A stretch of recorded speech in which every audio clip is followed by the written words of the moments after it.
We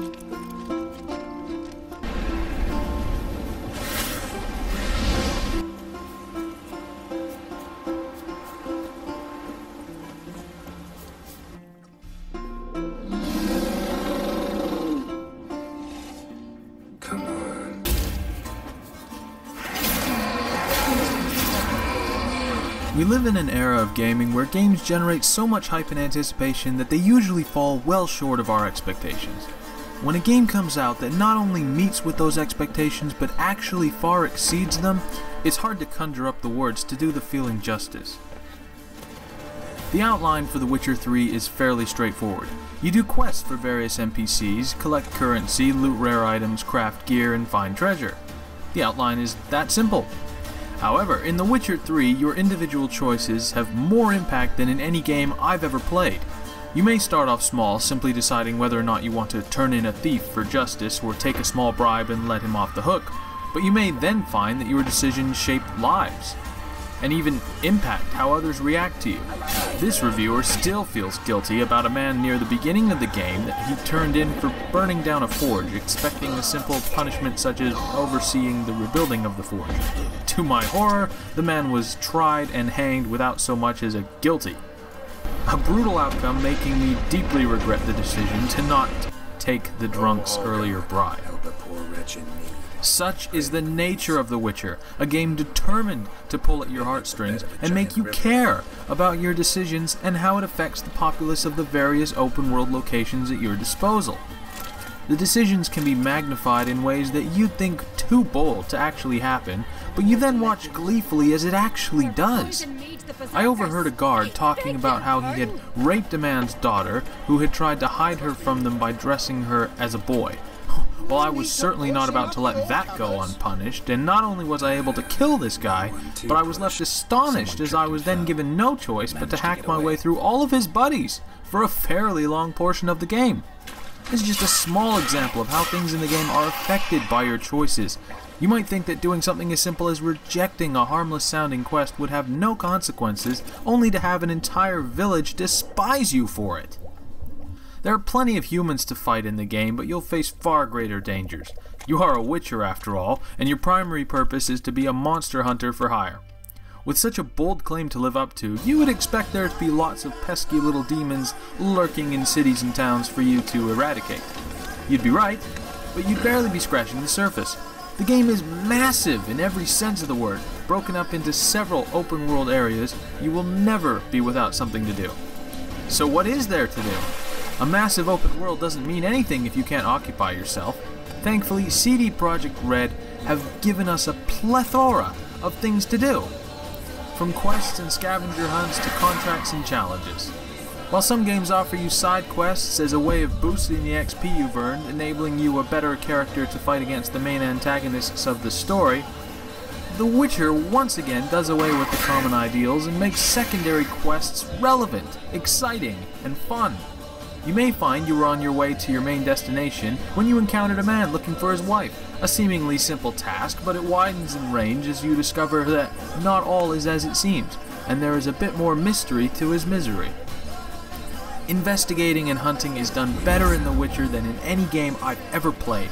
Using your Witcher senses, you discover marks and clues or scents that you can then follow and try to piece mysteries together, such as what kind of monster is attacking the people at night, or who really killed those boys in the gulch.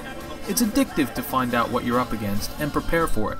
There can also be a sense of dread and adrenaline that creeps in as you begin to sense your potentially fearsome foe is lying in wait, with you getting ever closer. With a pair of swords on your back, one for humans, one for monsters, you would think you could hack and slash your way through any foe. You'd be very wrong. Many encounters require strategy, such as when to attack, when to hold off. A monster may appear to reveal an opening for you to exploit, only to lash out with great speed and take you completely by surprise. The game can be punishing in this regard, and you will die a lot as you master your sense of timing. Combat with your swords is often the most efficient, but you have 5 magical signs to cast to help tip the odds in your favor. Ard works like a telekinetic push, and can be used to thrust an enemy backwards, potentially leaving him exposed to a killing strike. Axii can influence the mind of your opponent, badly confusing them, perhaps even to the point of attacking their own allies.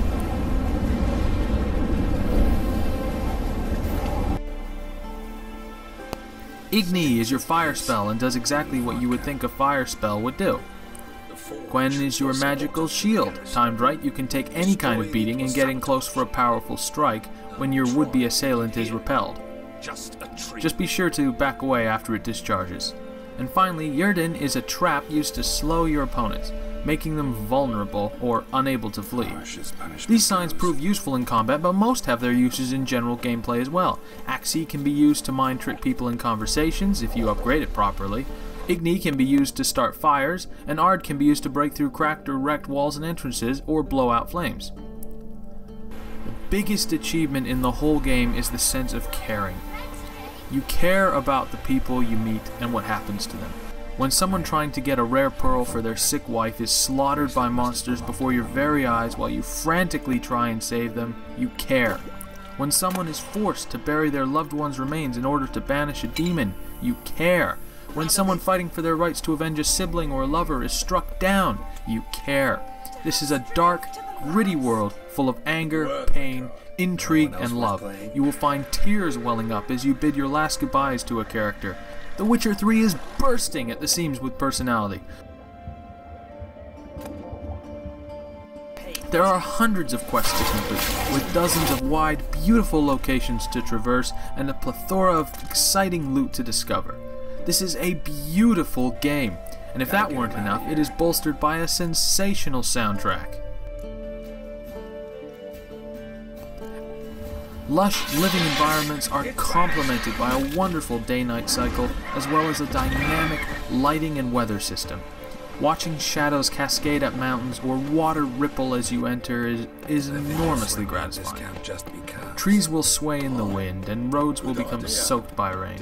You'll find mountains to climb, coves to explore, caverns to investigate, as well as numerous fields to run through, bridges to cross, and lakes to swim.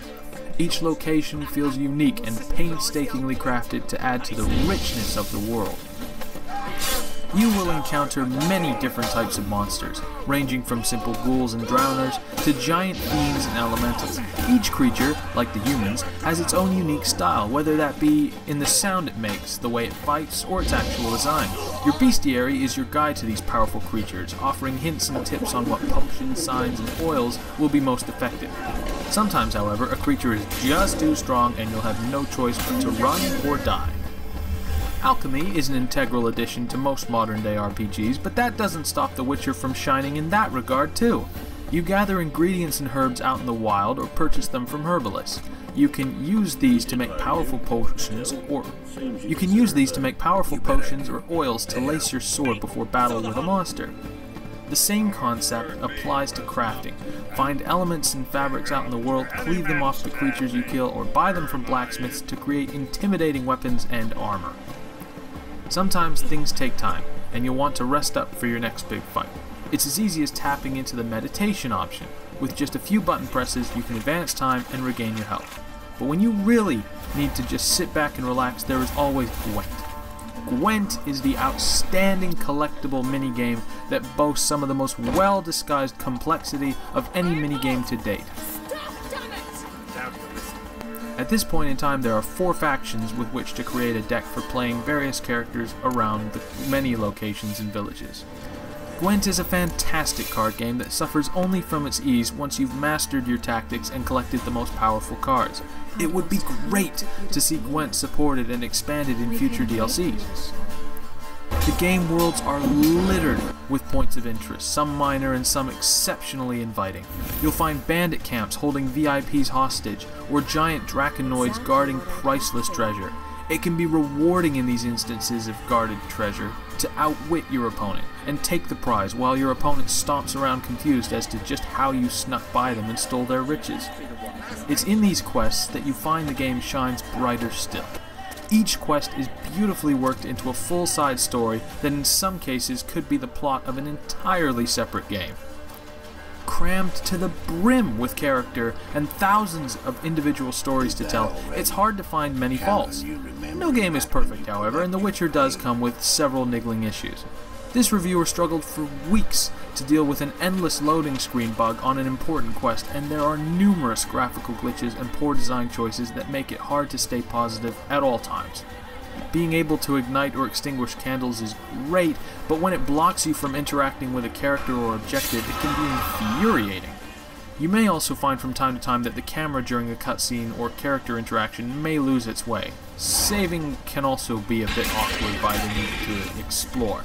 You might get killed by a powerful monster and find your most recent save was hours ago, and you've lost all that progress. Pathfinding and climbing can be inconsistent, with map markers sometimes leading you in unusual directions as it tries to locate the nearest road or work out the altitude of your objective. Combat can be made frustrating by your temperamental swords, which seem to sheath themselves at the most inopportune times, leaving you to take on enormous rock creatures with only your fists. Fall damage seems excessive as well, with Geralt needing only to trip to lose half his health. One of the biggest things the Witcher series is known for is its very adult sex scenes. These are ever present, with many different opportunities for Geralt to get some action. Just be careful who you opt to romance. It might quite literally come back to bite you. In any case, these scenes are not afraid to treat you like an adult, and you should definitely consider this a very adult game.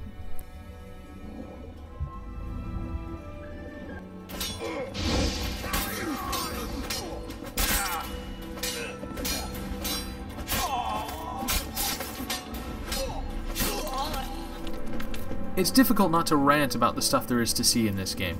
Sail your boats across Skellige and watch whales leap from the depths. Scale mountains, climb giant trees, duel werewolves, slide down snowbanks, dive for sunken treasure, upgrade armor, create mutagens for your signs, behead griffins, fight basilisks, track fiends, slice wraiths, explore caverns, murder bandits, rescue hostages, explore teleporting towers, duel underwater with your crossbow, track murderers, clash with powerful sorcerers, interrogate thieves, bewitch mines, race horses, brawl in arenas, fistfight trolls, buy a prostitute, play high-stakes Gwent, and thousands of other activities are what you'll partake in doing in the 100+ hours it will take you to arrive at one of several different endings based on the choices you've made.